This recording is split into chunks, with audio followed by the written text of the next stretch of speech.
વડોદરા શહેર પોલીસ દ્વારા work permit visa, student visa, tourism visa વગેરે પ્રકારના વિઝા બાબતેના સ્કોડ અટકાવવા માટે જાગૃત કાર્યક્રમ સર સયાજી ગૃહ અકોટા ખાતે રાખેલ હતો, જેમાં વડોદરા શહેરની તમામ શાળાઓના વિદ્યાર્થીઓ તેમજ કોલેજના વિદ્યાર્થીઓ હાજર રહ્યા હતા અને વડોદરા શહેરના નાગરિકો પણ ઉપસ્થિત રહ્યા હતા. અત્યારે વિઝા ફ્રોડ થઈ રહ્યા છે અને અનેક પોલીસ સ્ટેશનમાં આ અંગેના ગુનાઓ નોંધાયેલા છે. ત્યારે વડોદરા શહેરમાં આ પ્રકારના ગુનાઓ અટકાવવા માટે કયા પ્રકારના અગત્યના પરિબળો કામ કરે છે અને કયા મુદ્દાઓ ધ્યાન રાખવાના તે હેતુથી વડોદરા શહેર પોલીસ દ્વારા વિઝા કન્સલ્ટન્ટનો સાથે રાખીને જનજાગૃતિ કાર્યક્રમનું આયોજન કરવામાં આવ્યું હતું. વિઝા ફ્રોડના જે ગુનાઓ વધતા જાય છે, સ્ટુડન્ટ વિઝા, જોબ વિઝા અને વિઝિટર વિઝાના જે ગુનાઓ વધતા જાય છે, આ અંગે જનજાગૃતિ પ્રોગ્રામ રાખવામાં આવેલું છે. આમાં આખા વડોદરા શહેરમાં જે ગુનાઓ દાખલ થયેલા છે અને સ્ટડી કર્યા પછી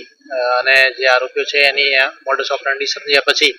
અમે અહીંયા પ્રેઝન્ટેશન કરી રહ્યા છે. આમાં સ્કૂલના બાળકો જે વિઝાનું કામ કરતા હોય અને અન્ય સામાન્ય નાગરિકોને આમંત્રણ કરવામાં આવેલું હતું અને અહીંયા વિસ્તૃતમાં ચર્ચા કરવામાં આવેલી હતી કે કઈ રીતના ફ્રોડ થાય છે, કઈ રીતે ફ્રોડ અંગેની મોડસ ઓપરેન્ડી હોય, કઈ રીતે એ નાણાં લઈ લે અને પરત નહીં આપે અને લોકોને ગુમરાહ કરતા હોય છે. આ અંગે અમે વિઝાના એક્સપર્ટને પણ બોલાવેલું છે, એમના મારફતે પણ એક્સપ્લેન કરવામાં આવેલું છે અને વિઝા અંગે વિસ્તૃત માહિતી આવેલી છે, જેથી કોઈ પણ સામાન્ય માણસ વિઝા એજન્ટોના ભોગ ના બને અને પોતાને નાણાકીય મુશ્કેલીમાં ના મૂકે.